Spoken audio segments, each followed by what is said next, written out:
ಪ್ರಣಿ, ನಮ್ಮ ಕಾಲೇಜಲ್ಲಿ ಡಿಗ್ರಿ ಕ್ಲಾಸಲ್ಲಿ ಲೈಬ್ರರಿಯನ್ ಕಾಲೇಜಲ್ಲರೂ ಸುಮ್ಮನೆ ನನ್ನ ಜೊತೆ ಮಾತಾಡ್ಬೇಡ. ಹೇ, ಏನು ಹೇಳ್ತಿದ್ಯಾ? ಸುಮ್ಮನೆ ಅರ್ಥ ಆಗಲ್ವಾ ನಿನಗೆ? ಪ್ರಣಿ, ಏನಾಯ್ತಮ್ಮ? ಅಪ್ಪ ಏನಾದರೂ ಅಂದ್ರಾ? ಹೋಮ್ವರ್ಕ್ ಮಾಡಿಲ್ವಾ? ರೆಕಾರ್ಡ್ ಏನಾದರೂ ಬರಿಬೇಕಿತ್ತಾ? ಕೊಡು, ನಾನು ಬರ್ಕೊಡ್ತೀನಿ. ಬರೆಯೋದು ಬಿಟ್ಟು ತುಂಬ ವರ್ಷಗಳೇ ಆಗೋಯ್ತು. ಮನೇಲಿ ನಿಮ್ಮಪ್ಪಂಗೆ ರೇಷನ್ ತರೋದಕ್ಕೆ ಚೀಟಿ ಬರ್ಕೊಡ್ತಾ ಇದ್ದೆ ಅಷ್ಟೇ.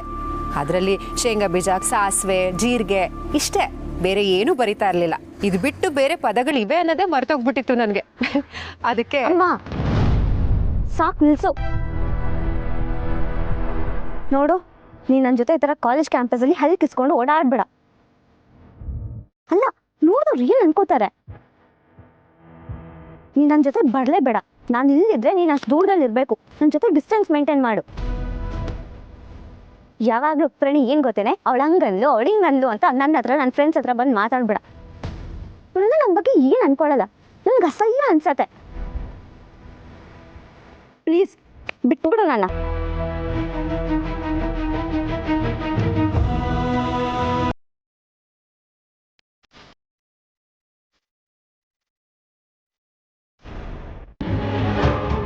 ಹಾಯ್ ಪ್ರಣಿ, ಏನಿವತ್ತು ನಿಮ್ಮ ಅಮ್ಮನ ಬಿಟ್ಟು ಬಂದಿದ್ಯಾ? ಬುದ್ಧಿವಂತೆ ಆಗಿದ್ದಾಳೆ ಅದಕ್ಕೆ. ಪ್ರಣಿ, ನನಗೆ ನಿಮ್ಮ ಅಮ್ಮನ ಮೇಲೆ ಯಾವ ಥರನೂ ಬೇಜಾರಿಲ್ಲ ಕಣೆ. ಅವ್ರು ತುಂಬ ಒಳ್ಳೆಯವರು. ಆದರೆ ಅವ್ರು ನಿನ್ನ ತಾಯಿ ಆಗಿದ್ರೆ ಮಾತ್ರ ಒಳ್ಳೆಯದು. ನಮ್ಮ ಫ್ರೆಂಡ್ಸ್ ಹತ್ರ ಬಂದರೆ ಅದು ಚೆನ್ನಾಗಿರಲ್ಲ. ಇವಾಗ ನೀನು ಅವ್ರ ಜೊತೆ ಡಿಸ್ಟೆನ್ಸ್ ಮೇಂಟೈನ್ ಮಾಡಿದೆ ನೋಡು, ಇದು ಚೆನ್ನಾಗಿರೋದು. ಇನ್ಮೇಲೆ ಅವ್ರಿಗೆ ಬುದ್ಧಿ ಬರುತ್ತೆ ಬಿಡು. ಅಪ್ಪ ಅಮ್ಮನ ಹತ್ರ ಬಿಟ್ಕೊಂಡ್ರೆ ಒಂದು ತಲೆ ಮೇಲೆ ಕುತ್ಕೊತಾರೆ. ಅದಕ್ಕೆ ನಾನು ದೂರ ಇಟ್ಟಿದ್ದೀನಿ. ಅವ್ರು ನನ್ನ ಹತ್ರ ಮಾತಾಡಬೇಕು ಅಂದರೆ ಅರ್ಧ ಗಂಟೆ ಯೋಚನೆ ಮಾಡಿ ಮಾತಾಡ್ತಾರೆ. ನೋಡು ಪ್ರಣಿ, ನಿನಗೆ ಫ್ರೆಂಡಾಗೊಂದು ಮಾತು ಹೇಳ್ತೀನಿ. ಇನ್ನೂ ಟೈಮ್ ಮುಗ್ದಿಲ್ಲ. ಇವಾಗ ತಾನೇ ಕಾಲೇಜಿಗೆ ಸೇರ್ಕೊಂಡಿದ್ದಾರೆ ಅಲ್ವಾ, ಬೇರೆ ಕಾಲೇಜಿಗೆ ಸೇರ್ಕೊಳ್ಳೋಕೆ ಹೇಳು. ನೀನಿರೋ ಕಾಲೇಜಿಗೆ ನಿಮ್ಮಮ್ಮ ಬಂದರೆ ಆಕ್ವರ್ಡ್ ಇರುತ್ತೆ ಕಣೆ. ಇಲ್ಲ, ನೀನೇ ಬೇರೆ ಕಾಲೇಜಿಗೆ ಸೇರ್ಕೋ, ಸರಿ ಹೋಗುತ್ತೆ. ನಿಮ್ಮನ್ನೆಲ್ಲ ಬಿಟ್ಟು ನಾನು ಹೇಗೆ ಬೇರೆ ಕಾಲೇಜಿಗೆ ಹೋಗಲಿ? ಹಾಗಿದ್ರೆ ನಿಮ್ಮಮ್ಮನ ಕಾಲೇಜಿಂದ ಬಿಡಿಸು. ಗಿರಿಜಾ, ನಮಸ್ತೆ ಮೇಡಮ್. ನಮಸ್ತೆ ಅಮ್ಮ. ಯಾಕೆ ಡಲ್ ಆಗಿದೆಯಾ? ಇಲ್ಲ, ಹಾಗೇನಿಲ್ಲ. ದಿನಕ್ಕೆ 100 ಜನ ಸ್ಟೂಡೆಂಟ್ಗಳನ್ನ ನೋಡ್ತೀನಿ ನಾನು. ನನಗೆ ಗೊತ್ತಾಗಲ್ವಾ? ಅದು ಮನೆ ನೆನಪಾಗ್ತಿತ್ತು, ಯೋಚನೆ ಮಾಡ್ತಾ ಹಾಗೆ ನಿಂತ್ಬಿಟ್ಟೆ. ಹೌದಾ? ನಿಜಾನಾ? ಹ್ಞೂ ಮೇಡಮ್, ಅಷ್ಟೇ. ಗಿರಿಜಾ, ಏನೇ ಇದ್ರೂ ನನ್ನ ಹತ್ರ ಹೇಳ್ಕೊಳಮ್ಮ. ಹೇಳ್ಕೊಂಡಲ್ಲ ಸರ್. ಆ್ಯಕ್ಚುಲಿ ಗಿರಿದು ಒಂದು ಅಸೈನ್ಮೆಂಟ್ ಇತ್ತು, ಅದನ್ನು ಒಂದು ಫೈಲ್ಗೆ ಹಾಕಿ ಇಟ್ಟಿದ್ದೆ. ಬೈ ಮಿಸ್ಟೇಕ್ ಆ ಫೈಲು ಇಲ್ಲಿಗೆ ಬಂದಿದೆ. ಇಲ್ಲಿಗೆ ಬರಬೇಕಾಗಿರೋ ಫೈಲು ಕಾಲೇಜ್ಗೆ ಹೋಗಿದೆ. ಇಷ್ಟೇ ಸರ್ ಆಗಿರೋದು. ಇದು ಬಿಟ್ಟರೆ ಬೇರೆ ಏನೂ ಸಮಸ್ಯೆ ಇಲ್ಲ. ನಿಜವಾಗ್ಲೂ ಸಮಸ್ಯೆ ಅಲ್ವಾ? ಹೇಳ್ಕೊಳ್ಳೋಂಥ ಸಮಸ್ಯೆ ಏನೂ ಇಲ್ಲ ಮೇಡಮ್. ಕೆಲವೊಂದು ಸಮಸ್ಯೆಗಳನ್ನ ಹೇಳ್ಕೊಳಕ್ಕಾಗಲ್ಲ. ನಾನು ಯಾರ ಹತ್ರ ಹೇಳ್ಕೊಳ್ಳಯ್ಯ? ಇನ್ನು ಅರ್ಧ ಗಂಟೆ ಮೇಹ್ತಾ ಸರ್ ಬರ್ತಾ ಇದ್ದಾರೆ. You irresponsible international idiot. ಇಷ್ಟೊಂದು ದೊಡ್ಡ ಸಮಸ್ಯೆ ಆಗಿದೆ, ಸಮಸ್ಯೆನೇ ಆಗಿಲ್ಲ ಅನ್ನೋ ಥರ ಕೂಲಾಗಿ ನಿಂತಿದೆಯಲ್ಲಯ್ಯ. ತುಂಬ ದೊಡ್ಡ ಸಮಸ್ಯೆ ಏನೂ ಇಲ್ಲ ಮೇಡಮ್. ಸಮಸ್ಯೆ ನೋಡೋರ್ ಕಣ್ಣಿಗೆ ದೊಡ್ಡದಾಗಿ ಕಾಣಲ್ಲ, ಆದರೆ ಅನುಭವಿಸೋ ಮನಸ್ಸಿಗೆ ಮಾತ್ರ ದೊಡ್ಡದಾಗಿರುತ್ತೆ. ನಿಮಗೆ ದೊಡ್ಡದಾಗಿ ಕಾಣಿಸ್ತಾ ಇದೆ ಸರ್, ನನಗಲ್ಲ. 5 ನಿಮಿಷ ಟೈಮ್ ಕೊಡಿ ಸರ್, ಹಿಂಗೆ ಹೋಗಿ ಇಸ್ಕೊಂಡ್ಬಂದ್ಬಿಡ್ತೀನಿ. 5 ನಿಮಿಷದ ಬೆಲೆ ಗೊತ್ತಿದೆಯೇನೆ ನಿನಗೆ? 5 ನಿಮಿಷದ ಬೆಲೆ ಇಂಡಿಯಾದಲ್ಲಿ ಎಷ್ಟಿದೆಯೋ ಗೊತ್ತಿಲ್ಲ. ಥೈಲ್ಯಾಂಡಲ್ಲಿ 5 ನಿಮಿಷಕ್ಕೆ $150 ಕೊಟ್ಟಿದ್ದೀವಿ. ಸರ್, ಯಾವುದಕ್ಕೆ ಇನ್ಯಾವುದನ್ನೋ ಹೇಳ್ತಾ ಇದ್ದೀರಲ್ಲ ಸರ್ ನೀವು. ನೀವು ತುಂಬ ದೊಡ್ಡವರು. ನೀವಿಷ್ಟೆಲ್ಲ ಹೇಳ್ತಿದ್ದೀರಾ ಅಂದರೆ ನಾನು ನಿಮ್ಮ ಹತ್ರ ಹೇಳ್ಕೊತೀನಿ. ಅದು ಮೇಡಮ್, ಈ ಕಾಲೇಜು ನನ್ನ ವಯಸ್ಸಿಗೆ ತುಂಬ ಚಿಕ್ಕದು ಅನಿಸ್ತಾ ಇದೆ. ಗಿರಿಜಾ, ಶಿಕ್ಷಣ ಸಂಸ್ಥೆಗಳು ಯಾವತ್ತೂ ಯಾರ ಮುಂದೇನೂ ಚಿಕ್ಕದಾಗೋದಿಲ್ಲ, ಅನ್ಸ್ಕೊಳ್ಳೋದು ಇಲ್ಲ. ಯಾಕೆ ಗೊತ್ತಾ? ಇಲ್ಲಿ ಆ ತಾಯಿ ಶಾರದೆ ನೆಲೆಸಿರ್ತಾಳೆ. ವಿದ್ಯೆಗೆ ಅಧಿದೇವತೆ ಅವಳು. ಅವಳ ಮುಂದೆ ನಮ್ಮ ವಯಸ್ಸು, ಇನ್ನೊಬ್ಬರ ಅನುಭವ ಯಾವುದು ನಡೆಯೋದಿಲ್ಲ. ಅದಕ್ಕೆ ಹೇಳೋದು, ಶಾಲೆಗಳಲ್ಲಿ ಹಾಕಿರ್ತಾರೆ, ಜ್ಞಾನ ದೇಗುಲವಿದು ಕೈ ಮುಗಿದು ಒಳಗೆ ಬಾ ಅಂತ. ಇಲ್ಲಿ ಎಲ್ಲರೂ ಒಂದೇನೆ. ಇಲ್ಲಿ ಜಾತಿ, ಮತ, ಬಣ್ಣ, ಅಂತಸ್ತು ಅಷ್ಟೇ ಅಲ್ಲ, ವಯಸ್ಸಿನ ಭೇದ ಕೂಡ ಇಲ್ಲ. ವಯಸ್ಸು ಆಮೆಗೂ ಆಗುತ್ತೆ ಆನೆಗೂ ಆಗುತ್ತೆ. ವಯಸ್ಸು ಅಂತ ಹಿಡ್ಕೊಂಡು ಹೋದ್ರೆ ಚಿಪ್ ಹಿಡ್ಕೊಂಡು ಹೋಗ್ಬೇಕಾಗುತ್ತೆ. ಹೆಂಡತಿ ಅಸೈನ್ಮೆಂಟ್ ಅಂತ ಬಂದಿದ್ದಾನೆ, ನಾನ್ ಸೆನ್ಸ್. ಸರ್ ದಯವಿಟ್ಟು ಹಾಗೆಲ್ಲ ಮಾತಾಡಬೇಡಿ ಸರ್. ನನ್ನ ಹೆಂಡತಿ ಬಗ್ಗೆ ನಿಮ್ಗೆ ಗೊತ್ತಿಲ್ಲ. 2 ಮಕ್ಳ ತಾಯಿ ಮೇಡಮ್ ನಾನು. ಬೆಳಗ್ಗೆ ಬೇಗ ಎದ್ಯಾ, ದೇವ್ರ ಪೂಜೆ ಮಾಡಿದ್ಯಾ, ಗಂಡಂಗೆ ಮಕ್ಕಳಿಗೆ ತಿಂಡಿ ಮಾಡಿಕೊಟ್ಯಾ, ಅವ್ರನ್ನ ಕಳಿಸ್ಕೊಟ್ಮೇಲೆ ಮನೆ ಕೆಲಸ ಎಲ್ಲ ಮಾಡಿದ್ಯಾ, ಮತ್ತೆ ರಾತ್ರಿ ಅಡುಗೆ ಮಾಡಿದ್ಯಾ, ಮಲ್ಕೊಂಡ್ಯಾ, ಅಷ್ಟೇ. ಬೆಳಗ್ಗೆ ಎದ್ದೇಳು ಮತ್ತೆ ಅದೇ. ಇಷ್ಟೇ ಸರ್ ಅವಳ ಪ್ರಪಂಚ ಇದ್ದಿದ್ದು. ಆದರೆ ನಾನು ಆ ಪ್ರಪಂಚನೂ ದಾಟಿ ನನ್ನಿಂದನೂ ಓದಕ್ಕೆ ಸಾಧ್ಯ, ನಾನು ಆಸೆ ಪಟ್ಟ ಹಾಗೆ ಡಿಗ್ರಿ ತಗೊಳ್ತೀನಿ ಅಂತ ಗುರಿ ಇಟ್ಕೊಂಡಿದ್ದಾಳೆ. ಅದೇ ನನ್ನ ತಪ್ಪು. ನನ್ನ ಗಂಡ ದೇವ್ರಂಥ ಮನುಷ್ಯ, ನನ್ನ ಮಾವ ಅಂತೂ ದೇವ್ರೆ. ಯಾಕಮ್ಮ ಹೋಗ್ತೀಯಾ, ಈಗಿದೆಲ್ಲ ನಿನಗೆ ಬೇಕಾ ಅಂತ ಕೇಳೋ ಅಧಿಕಾರ ಅವ್ರಿಗಿದ್ರು ಒಂದು ಮಾತು ಅವ್ರು ಕೇಳಲಿಲ್ಲ. ಕೇಳಿದ್ದು ನನ್ನ ಮಗಳು ಮೇಡಮ್. ಅವಳಿಗೆ ನನ್ನ ಜೊತೆ ಬಂದರೆ ಮುಜುಗರ ಆಗುತ್ತಂತೆ, ನಾನು ಅವಳ ಜೊತೆ ಹೆಜ್ಜೆನೇ ಹಾಕ್ಬಾರ್ದಂತೆ. ಅವಳ ಫ್ರೆಂಡ್ಸ್ ಎಲ್ಲ ಅವಳನ್ನ ಆಡ್ಕೋತಾರಂತೆ. ಆಡ್ಕೊಳ್ಳೋರ್ಗೇನು ಸರ್, ಆಡ್ಕೋತಾನೆ ಇರ್ತಾರೆ. ಆದರೆ ನನ್ನ ಮಕ್ಕಳಿದಾರಲ್ಲ ಸರ್, ಚಿನ್ನದಂತವ್ರು. ಅಮ್ಮ ಓದ್ಲಿ ಅಂತ ಜೊತೆಗೆ ನಿಂತಿದ್ದಾರೆ. ಅದರಲ್ಲೂ ನನ್ನ ಮಗಳಂತೂ ಅಮ್ಮನಿಗೆ ಡಿಗ್ರಿ ಕೊಡಿಸ್ತೀನಿ ಅಂತ ಪಣ ತೊಟ್ಟಿದ್ದಾಳೆ. ಆದರೆ ಈಗ ಇದ್ದಿದ್ದ ಉತ್ಸಾಹ ಎಲ್ಲ ಕುಗ್ಗೋಯ್ತು. ಸಾಕು ಮೇಡಮ್, ನನಗೆ ಓದಬೇಕು ಅನ್ನೋ ಆಸೆ ಇತ್ತು, ಅದಕ್ಕೆ ಬಂದೆ. ಆದರೆ ನನ್ನ ಆಸೆಯಿಂದ ನನ್ನ ಸಂಸಾರಕ್ಕೆ ತೊಂದರೆ ಆಗ್ತಿದೆ. ಯಾರು ಮಾಡದಿರೋ ಸಾಧನೆ ನೀನು ಹೆಂಡತಿ ಮಾಡ್ತಾ ಇಲ್ಲ.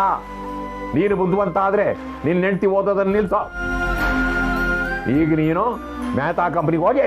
ಸಾಕು ಸರ್, ಸಾಕು.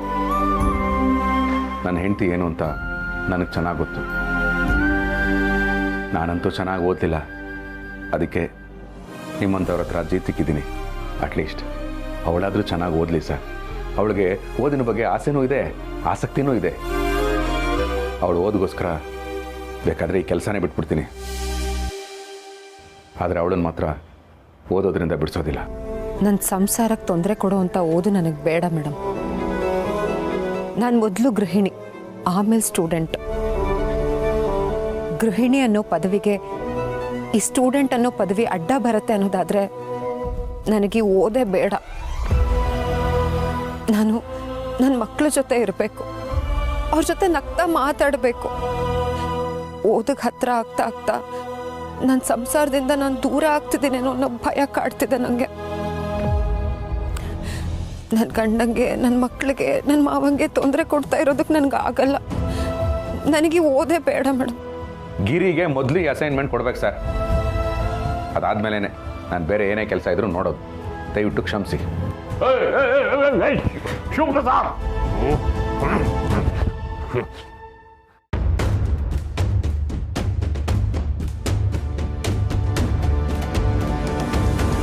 ಪ್ರಣಿ,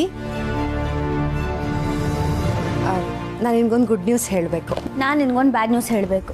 ಬ್ಯಾಡ್ ನ್ಯೂಸಾ? ಏನೇ ಅದು? ಮನೆಯಿಂದ ನನಗೇನು ಫೋನ್ ಬರಲಿಲ್ವಲ್ಲ? ಮನೇದಲ್ಲಮ್ಮ, ಕಾಲೇಜ್ದು. ಕಾಲೇಜ್ದಾ? ನೀನೇನೋ ಹೇಳ್ಬಿಡ್ತೀಯ ಅಂತ ಗಾಬರಿ ಆಗ್ಬಿಟ್ಟೆ ನಾನು. ನಾನು ಹೇಳೋ ಗುಡ್ ನ್ಯೂಸ್ ಕೇಳು ಮೊದಲು. ನಾನಿನ್ನು ಮುಂದೆ ಕಾಲೇಜ್. ಅಮ್ಮ ಸಾಕು, ನನಗೆ ನೀನು ಹೇಳೋದನ್ನೆಲ್ಲ ಕೇಳ್ಕೊಂಡು ಕೂರೋ ಇಂಟ್ರೆಸ್ಟ್ ಇಲ್ಲ. ಫಸ್ಟ್ ನಾನು ಹೇಳೋದನ್ನ ಕೇಳು. ನೀನು ಇನ್ನು ಮುಂದೆ ಕಾಲೇಜಿಗೆ ಬರಬಾರ್ದು. ಅಕಸ್ಮಾತ್ ನೀನು ಬಂದರೆ ನಾನು ಕಾಲೇಜ್ ಬಿಟ್ಟು ಮನೇಲಿ ಇರ್ತೀನಿ. ಪ್ರಣಿ, ಹಾಗೆಲ್ಲ ಮಾತಾಡಬಾರ್ದು ಕಣೆ. ಯಾಕೆ ಮಾತಾಡಬಾರ್ದಮ್ಮ?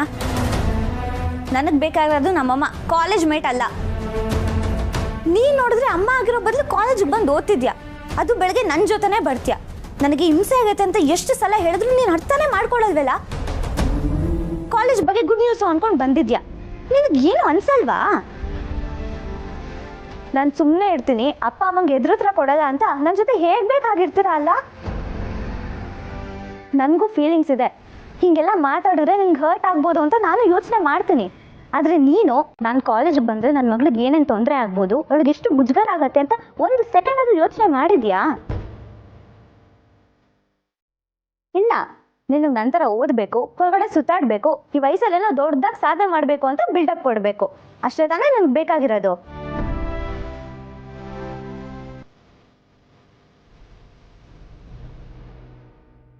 ಪ್ರಣಯ್,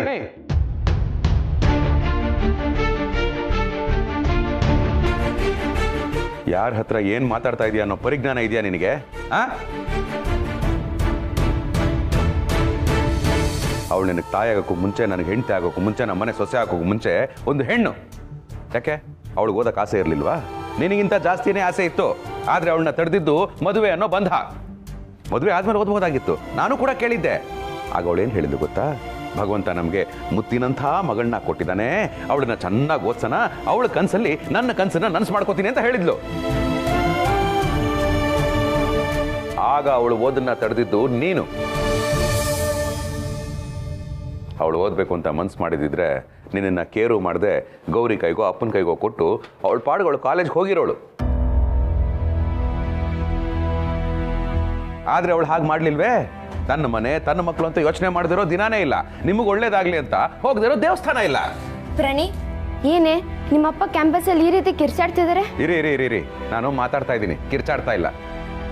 ಏಯ್, ತಾಯಿ ಅಂತ ಬೇಡ, ಅಟ್ಲೀಸ್ಟ್ ಈ ತ್ಯಾಗಮೂರ್ತಿ ಜೀವಕ್ಕಾದ್ರೂ ಬೆಲೆ ಕೊಟ್ಟ್ಯಾ ನೀನು?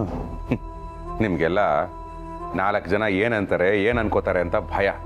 ಆ 4 ಜನಕ್ಕೋಸ್ಕರ ಜೊತೆಲಿರೋ ಜೀವಕ್ಕೆ ನೋವು ಕೊಡ್ತೀರ.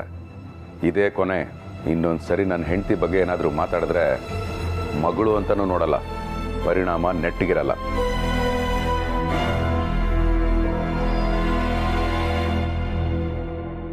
ತಾಯಿಗೆ ಗೌರವ ಕೊಡೋದನ್ನ ನೀನು ಬಿಟ್ರೆ ಮಗಳು ಅನ್ನೋ ಮಮಕಾರನ ನಾನು ಬಿಡಬೇಕಾಗತ್ತೆ. ನನಗೆ ನನ್ನ ಹೆಂಡತಿ ಮೊದಲು, ಆಮೇಲೆ ನೀನು.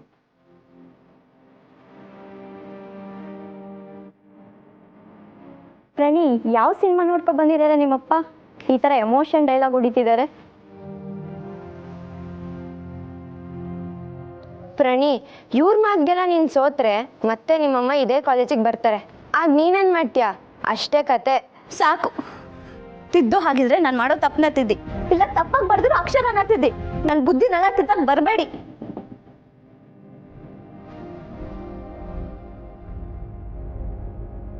ಅಮ್ಮ, ಸಾರಿ ಅಮ್ಮ.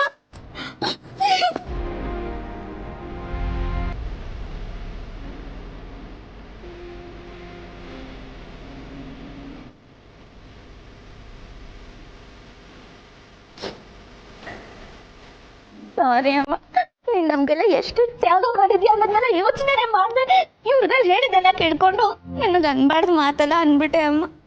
ಸಾರಿ.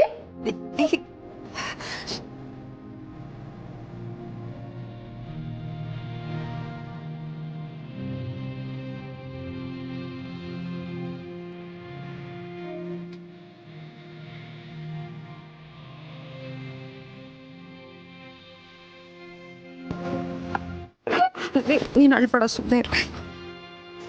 ನಾವು ನಿನಗೆ ಕಲಿಸ್ಕೊಟ್ಟಿರೋ ಸಂಸ್ಕಾರ ಅಷ್ಟು ಸುಲಭವಾಗಿ ನಿನ್ನ ಬಿಟ್ಟು ಹೋಗಲ್ಲ ಕಣೆ. ಕಾಲೇಜಲ್ಲಿ ನಿನ್ನ ಫ್ರೆಂಡ್ಸಿಂದ ನಿನಗಾದ ಮುಜುಗರಕ್ಕೆ ನೀ ನನಗೊಂದು ಮಾತು ಅಂದಿದ್ಯಾ ಅಷ್ಟೇ. ಅದಕ್ಕೆ ನಾನು ತಲೆ ಕೆಡ್ಸ್ಕೊಳಲ್ಲ. ನೀನು ಅಷ್ಟೇ ತಲೆ ಕೆಡ್ಸ್ಕೋಬೇಡ.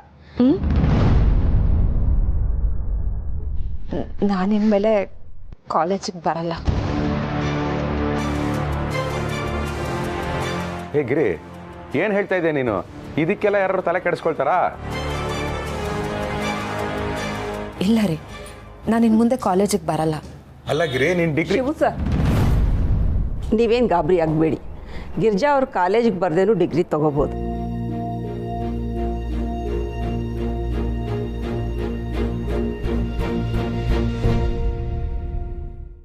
ಎಷ್ಟೋ ಜನ ಹೆಣ್ಮಕ್ಳಿಗೆ ಓದೋ ಆಸೆ ಇದ್ದರೂ ಅವಕಾಶ ಇದ್ದರೂ ಓದೋಕ್ಕಾಗಿರಲ್ಲ.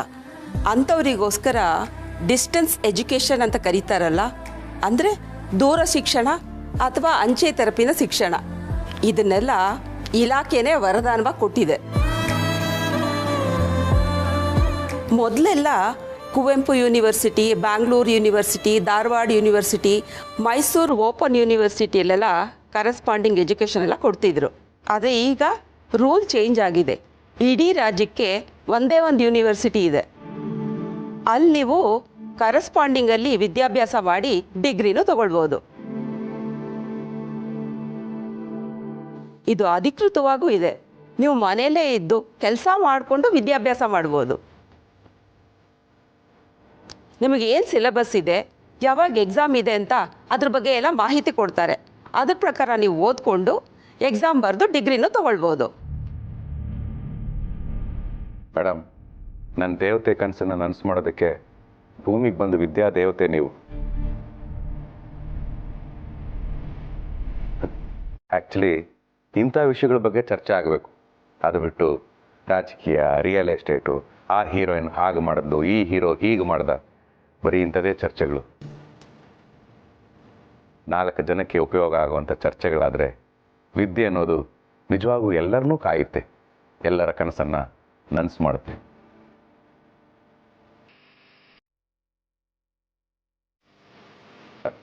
ಮೇಡಮ್, ನಿಮ್ಮಿಂದ ತುಂಬ ಉಪಕಾರ ಆಯಿತು. Thank you so much. It's okay Shivu sir. Girja, good luck. Thank you madam. Giri, ನೀನೇನು ಹೆದರ್ಬೇಡ. ನಿನ್ನನ್ನು ನಾನು ಓದಿಸ್ತೀನಿ. ಗುರಿ ತಲುಪ್ತೀನಿ ಅನ್ನೋ ಛಲ ಇಟ್ಕೋ.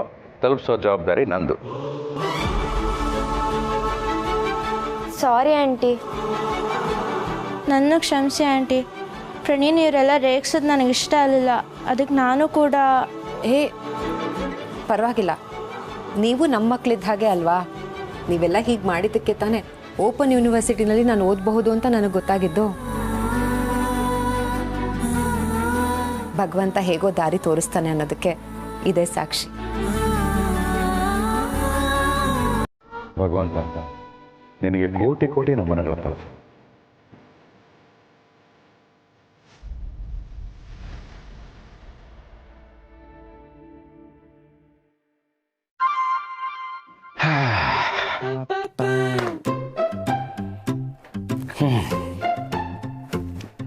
ಅಪ್ಪ, ಇವತ್ತು ಎಷ್ಟು ಸಮಾಧಾನ ಸಿಕ್ಕಿದೆ ನನಗೆ.